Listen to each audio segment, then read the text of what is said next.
We'll call the committee to order. Do I have a motion to go into executive session? So moved.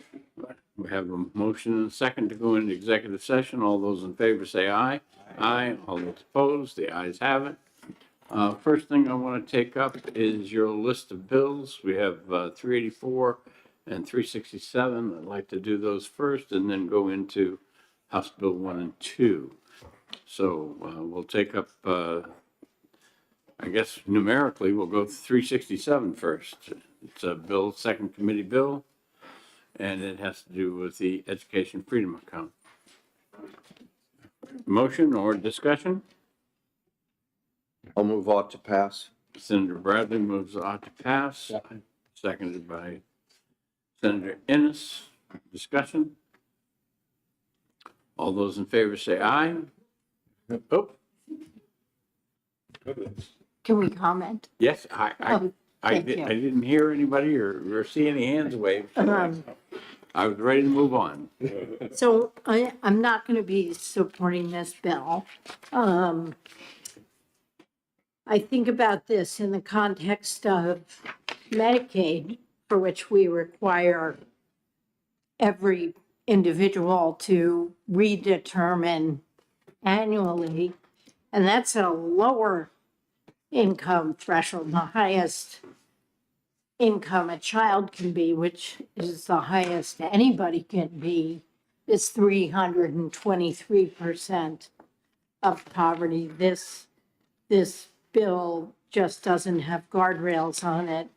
It could qualify up to 40 or 45% of the families in the state and cost more than $10 million or more a year. And we really don't even know that those students would still be within 350% of poverty.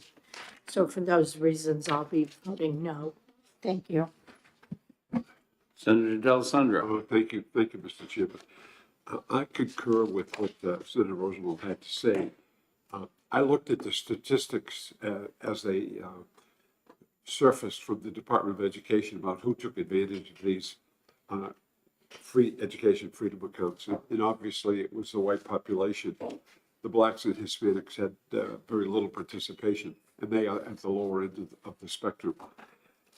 Our Constitution guarantees a free and appropriate public education. I think that's very essential and very important. And the public portion of that, I think, is essential. I sent my children to public school, K through 12, sent them to post-secondary education at public institutions, the University of New Hampshire and Plymouth State University. They got a good education, a quality education, and we should be keeping that up, and we should be doing more all the time. And I think in the education plan that was submitted to us, we're doing that. And I think that's the way we should go. Public education, free and appropriate for everybody. And integration, I think Senator Rosenwald made a great comment today about 1946, when the first integrated baseball team played in Nashua. Blacks and whites played together for the first time in history. And I had the honor of meeting Jackie Robinson's wife at a gathering in Boston, Rachel Robinson, who was a wonderful woman. And I think of what her husband went through to make it from the Montreal baseball team to the Los Angeles Dodgers, or the Brooklyn Dodgers in those days. And I think what we're doing here is, I think, going away from the public good, and I will not support it. Thank you, Mr. Chairman. Any additional comments? See, a roll call has been requested. Seeing no other comments, we're ready for the roll call. Yes. Yes. Yes. Senator Rosenwald, no. Senator Pearl, Yes. Senator Burleson, Yes. Senator Delahunt. No. The ayes have it. And I will take that one out. Okay, the next one on the list is 384.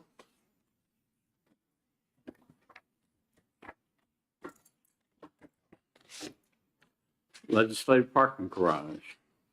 Do I have a motion or comment? I'll move ought to pass. Senator Bradley moves ought to pass. Second.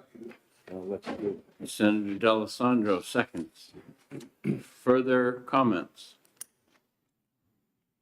Seeing none, all those in favor say aye. Aye. All those opposed say nay. Nay. The ayes have it. And Senator D'Alessandro, I'll let you take that one up. I have Okay. a question. All right, Mr. sir. Chairman, was there, we have an amendment in our books. Did Senator Bradley not, I apologize. I Wanna forgot I offer? have an amendment. Thank you, Deb. having voted Um, on the prevailing side, I would move reconsideration. All right, we have a motion and a second for reconsideration. All Yeah. those in favor say aye. Aye. All those opposed say nay. The ayes have it. Senator Bradley, you're recognized. Thank you very much. My apologies. A lot going on. I forgot about Amendment 2073. It adds a member of the Senate Finance Committee to the Oversight Commission. Okay, and so we have a motion and a second. Further comments on Amendment 2073S? Seeing none, all those in favor say aye. Aye. All those opposed say nay. The ayes have it. And now we're back to the bill as amended. Is there further discussion? Okay, the motion is on the bill as amended. All those in favor say aye. Aye. All those opposed say nay. The ayes have it.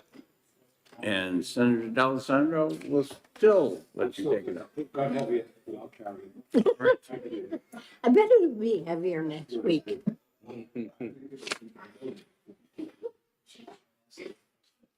Okay. I believe that the next thing we're going to talk about is the surplus statement. Is that correct? That is correct. Good afternoon, Mr. Chair, members of the committee. For the record, my name is Michael Kane, the Legislative Budget Assistant, and before you, you have four documents. The first document you have is a surplus statement, a legal size document for the general fund and the education trust fund to illustrate that the Senate is proposing a balanced budget. You also have Amendment 2054S, which is an amendment, strike out and replace amendment for House Bill 1A. It's a little smaller than the larger bill, but if this is adopted on the floor, we then send the clerk the full bill, which is closer to 800 pages. But these are the changes. And then 2076S is replace all for House Bill 2. So these are all the changes that were adopted by the committee or incorporated into that bill. And then the last item we have is for you to ask us questions at a later time or today if you want, but it's more detail on all the changes in House Bill 1, this amendment document with some descriptions on, just to remind the committee, the votes that they took. So I will just talk about the surplus statements at a very high level. I won't go through all the detail. On page 1, it's a combined general and education trust fund. In 23, there's an estimated transfer to the rainy day fund of about $69.7 million, which would bring the rainy day fund balance to 229.6. That will change before you close out the session, the current session. There are a couple of bills floating around in the House. There was a bill today that was a floor amendment adopted by the Senate, I think of $1 million for the bill that will hit 23. But also we're paying attention to the lapse estimates, the actual lapses, and then any other off-budget appropriations as well as the revenue. We know that May monthly revenue has been doing well, but right now, as we sit here, as we sat here yesterday, 69.7 to the rainy day fund. In 24, so we begin with $133.1 million, and that is the education trust fund balance, because any balance at the end of 23 from the general fund goes to the rainy day. The education trust fund carries forward.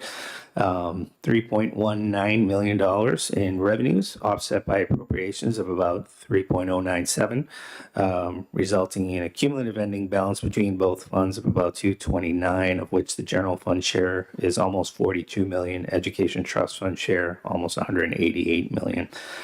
That carries forward into 25, the beginning balance, and then revenues are added to that of $3.165 billion, offset by appropriations of about 3.155, resulting in a cumulative ending balance of $239.3 million between the General and Education Trust Fund.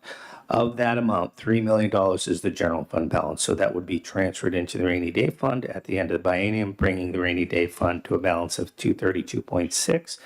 And then the education trust fund would end next biennium based on the current revenue and appropriations of 236.2, almost $236.3 million.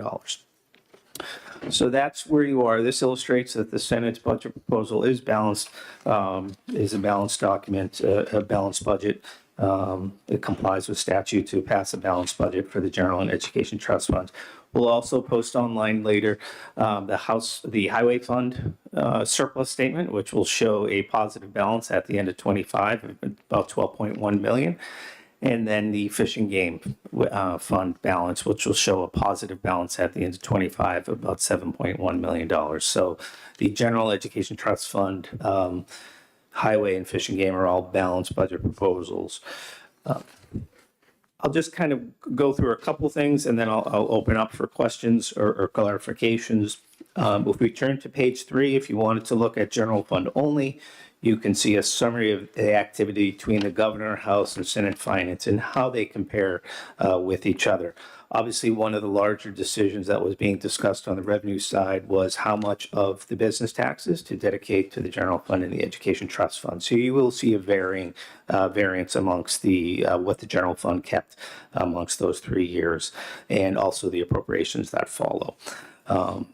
On page 4 is your revenues from the governor, House, and Senate Finance, which adopted the Senate Ways and Means estimates. So you can see how that compares. Senate does have the benefit of an additional 2 months of revenue collections for March and April, which are really big, but May is also doing well.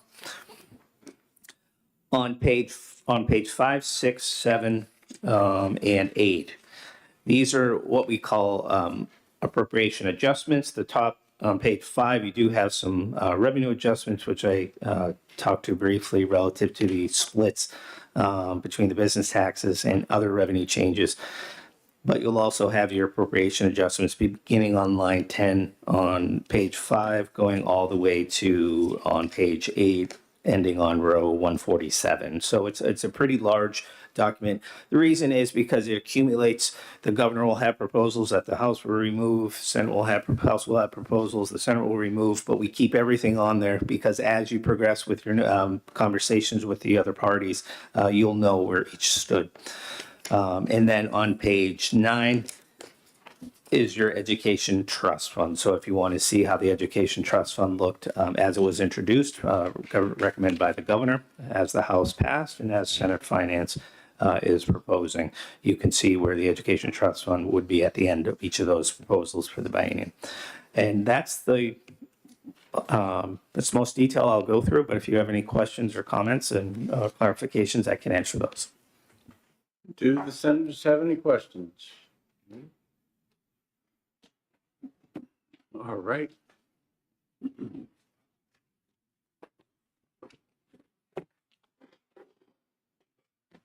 Next order of business, House Bill 1. It's open for discussion or motion. Move on to pass, House Bill 1. Senator Innes moves ought to pass on House Bill 1. Seconded by Senator Bradley. Senator, just clarify, that's on Amendment 2054S? 2054S. Okay, Yes. thanks. Thank you. Discussion? Questions? Seeing none. All those in favor say aye. Aye. All those opposed, nay. The ayes have it. Next order of business is House Bill 2, an amendment 2076S. Senator Innes, Senator Pearl. On House Bill 1, I need to take somebody to take it out. No? Okay, I don't have to worry about that. Not for 1 and 2. All right. All right, so Senator Ennis moves, Senator Pearl seconds. Discussion on House Bill 2. Senator Delisandro. Thank you, Mr. Chairman. So I think that we've done yeoman work on House Bill 2, and I commend you and the president and the other members of the committee for digging deep and digging hard to get things done. There's a lot in here. There's a lot of positive stuff in here. There are a couple of things that aren't in here that I think we have to look at, and we have the rest of this week, and we have next week to look into these things and to get into these things, which we must, in my opinion, we must do. But I will say, when it comes to Medicaid expansion, we as a Senate voted 24-0 for in perpetuity. And I was here when the Senate President was chairman of the Committee of Conference that gave us Medicaid expansion. And the citizens of New Hampshire have benefited from Medicaid expansion. The quality of service and the fact that people are getting service is a tribute to that committee. Now, there are some senators who are no longer here that committee, but that committee did yeoman work in getting that extended. I mean, 6 years is something, but boy, in perpetuity is what we all voted on. And it's that 24-0 vote and led by the president. Gotta stay with it. Housing, the kind of work that's been done has really been good, but we can do more. And of course, there is the group 2 situation that we haven't really dealt with. We have the commission, but there's other things that have to be done. I would say, though, I've worked on a lot of budgets here, and this we've come a long way with this budget. I won't vote for this here because we have 2 more days to work on things, but I will say, I want it on the record, Mr. President, that I do appreciate the work that has been done, and we will continue to work to make this a better document. It's a better document than came from the House. I think the House will work with them to try to get this across the finish line. But indeed, I've said this on many occasions, this is the most important document that a legislative body works on. Why? Because it affects the lives of every individual in the state of New Hampshire. Every person is affected by this document, one way or the other. That's why it's so important that we get it right. And we get it to the point where I know everybody can't be happy all of the time, because that's not life. But as much as we can, we satisfy those people who have the greatest need. We've gone a long way to doing that. There's another foothold. There's another little path that we have to follow, and I'm hoping that we can get some things done. So with that, I thank you, Mr. Chairman, for allowing me to express my opinion. My thanks to my colleagues who work so hard to get things done. But remember, the game is never over until you hit the finish line, and we've got some ground to make up. Thank you. Senator Rosenwald. Thank you. Thank you, Mr. Chairman. I echo Senator D'Alessandro's comments that we've come a good distance. I wish we were not putting a sunset on Medicaid expansion. I wish that a lot, but we have another week. I'm happy we were able to get the Medicaid rates up to the House level. I think we've done a great job on childcare. There are, in addition to my concerns about housing and the group 2 problem, which I think jeopardizes community safety, I'm still concerned about the speed up of the IND repeal. And that's, I think is, for me, validated when I look at the surplus statement and see that we are ending the next biennium with a positive surplus of $3 million in general funds. That's cutting it close. If our Medicaid projections don't track, if the wind down does not occur on time, we're going to be in trouble. And going forward, that worries me. But it's just something that keeps me up at night. I'm also still concerned about these two border things, and I did some more reading over the last couple of days about the northern border. There are issues in upstate New York because that's where the border is long, and it's mostly a Mohawk reservation. And I've been up there, and it's an odd place. Discount cigarettes, and it's a weird place. In April of this year, there was a tragedy of the most recent group of people illegally crossing the border. 8 people drowned in a river, but they were not from the southern border. They were from India and Romania. The problem before that was in the news was the previous year, and it was again immigrants from India. So to me, it just sounds like a political talking point, but it isn't. Our border is not where fentanyl is crossing in from Canada. So I hope we can still continue to talk about that over the next week. And like Senator D'Alessandro, like, I can't vote for House Bill 2 today. Thank you. Further discussion? Senator Bradley.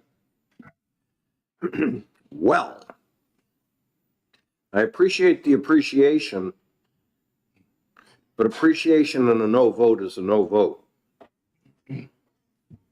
Just saying. Talking about Medicaid expansion, we were handed a situation on a bipartisan basis by the House for 2 years. In this room, I think we have a responsibility to think about the 60,000 people that expect us to be adults and not play politics and get the job done. 7 years gets the job done, and you both know that. And to use that as an excuse to vote no is pretty unacceptable, in my opinion. And a no vote means not only you're voting against Medicaid expansion, because that's what you're doing. You're voting, Senator Rosenwald, against your own bill, Senate Bill 86, that increases provider rates $134 million. You're voting against Senator Gannon's bill, Senate Bill 36, that creates a system of care for senior citizens. You're voting against unprecedented funding for housing that includes $5 million for Housing Champions and $10 million for homeless services. You're voting against Senator Whitley's bill on child care, unprecedented $15 million to enhance child care providers, unprecedented. You're voting against a pay raise for 11,000 state employees, unprecedented funding for education. Both of your communities are the biggest winners. I don't know how you go home and talk to people in Nashua or Manchester and vote against HB2. I don't get it. Senator D'Alessandro, you're voting against your own bill for road and bridge funding, another property tax relief. Senator D, you're voting against your offset bill for Group 1 and Social Security. You're voting against a huge amount of money for water infrastructure, new money for mental health funding, Part D, drugs for senior citizens, a large increase in higher education, all the work that Senator Whitley has done to enhance services for new moms, the 1-year Medicaid benefit for new mothers. I don't get it. I know we disagree on a handful of things. I hope you rethink before we get to Wednesday. We've gone a long ways, a very long ways.